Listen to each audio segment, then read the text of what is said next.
And I'm really excited to hear about this awesome Yes. 3D printing technology. You know what? Why don't we talk about it right now? Let's. This is really cool. Ian, why don't you take Yeah. take the leap here? All right. So this is actually kind of older technology, and it's still in the early days. I talked a couple days ago about 3D printing oil and the future of like replication and being able to put molecules together to form more complex molecules. And I referenced some of this stuff. And this stuff is really in its early stages. What they're doing is they're taking like small molecules and putting them together. They'll like 3D print like a frame and then bind the molecules within the frame to create. And then what they're doing primarily right now is medicine. And I'll read a little bit about what this says here. A new molecule making machine could do for chemistry what 3D printing did for engineering. It could make it fast, flexible, and accessible to anyone.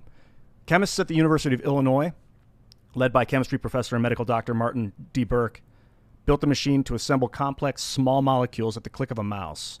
It would basically be like a 3D printer at the molecular level. Wow. In addition, the automated process has the potential to greatly speed up and enable new drug development. Other technologies that rely on small molecules can also improve. Wow. So just to interject really quick. Yeah, please.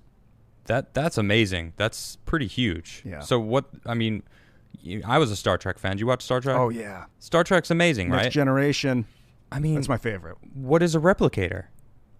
It's literally this. It's either this or maybe an atomic printer. Like I could see it evolving into where we can actually make hydrogen out of like protons and electrons, like binding that. Yeah. But I don't think that exists yet that I know Yet. of. I mean, but then we think about how much technology has ramped up from 100 years ago, Right. 3D 50 printing. years ago, Yeah. 20 years ago. That's Like, amazing. it's skyrocketing, Right. you know? Like a laser can cut a material in half that you Yeah. can use to make a more refined laser to cut the material in half even more. Right. And again, and then again and again and again, and you keep dividing, and then the computers are getting faster and faster. The Yep. microchips and microprocessing, and now this is actually leading towards quantum computing. There's a thing I tweeted out a couple days ago called time crystals, where the crystals aren't like crystalline in structure, but they're crystalline in their movement in time. So they do a constant, like their molecular structure is moving in a repeating pattern, and that takes Interesting. on the crystalline form, this pattern, and then they can make these crystals interact with each other and transfer information between them through time, through motions. Okay, well, I mean, that feels like a whole nother That's subject, another subject, that we yeah. can talk about. But let's stay on track with this molecular printing, because this is. Why don't you lead us through a little more of this? So it goes on. Now they're basically printing small molecules. I think oil is a very complex molecule. I'm not a chemist by any means, but as far as I know, it's a much more complex molecule. But they define small molecules, what they're working with over at Chicago, as a specific class of complex, compact chemical structures found throughout nature. And for that reason, they're very important in medicine and in biology, as it uncovers the inner workings of cells and tissues.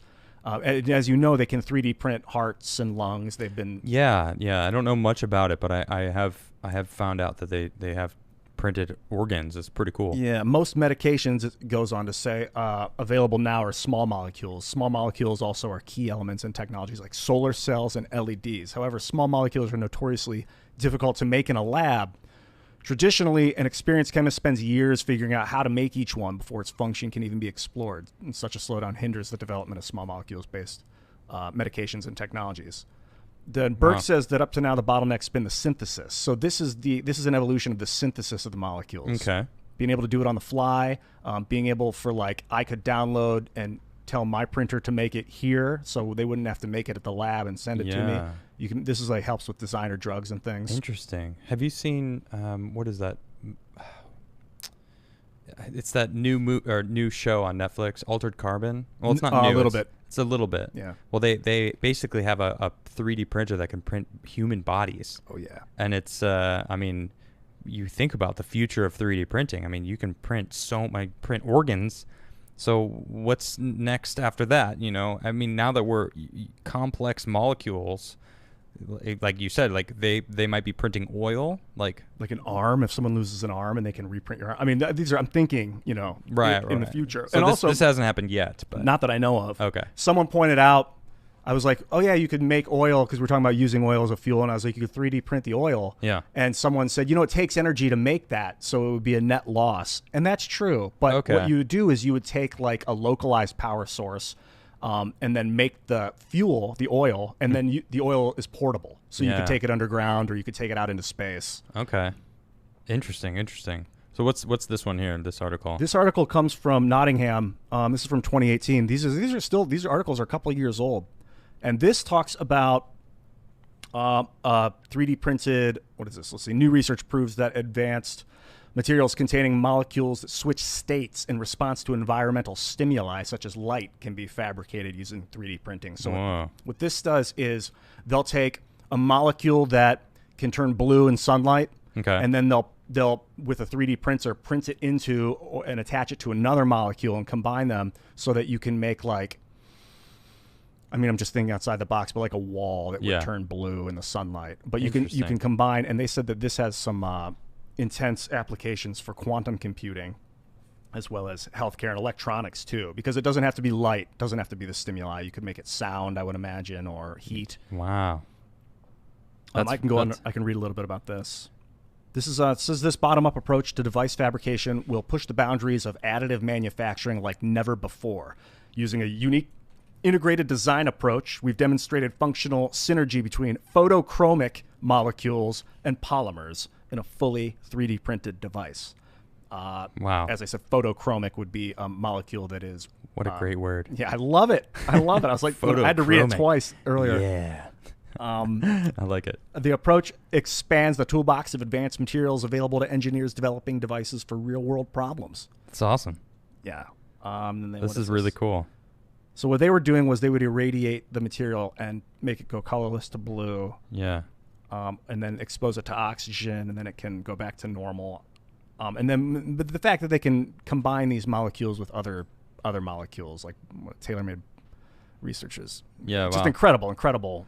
Well, I mean, clearly the future of 3D printing is expanding. We're printing organs. Now we're talking about getting down to the root of the building blocks of life. Essentially, that's what I've been gathering now. From what I'm hearing here, and that's incredible. So we're it feels like we're at the beginning of like a new era of printing.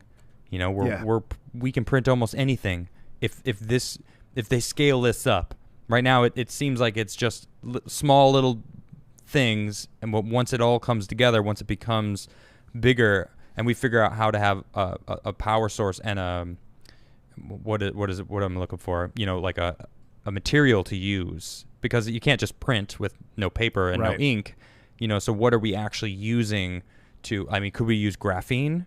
I wouldn't be surprised. It's pure carbon. Yeah, right. And like, what is everything? The basis of any organic compound is carbon. So if we can figure out how to use graphene to print with it, and then who knows? Like that's pretty exciting.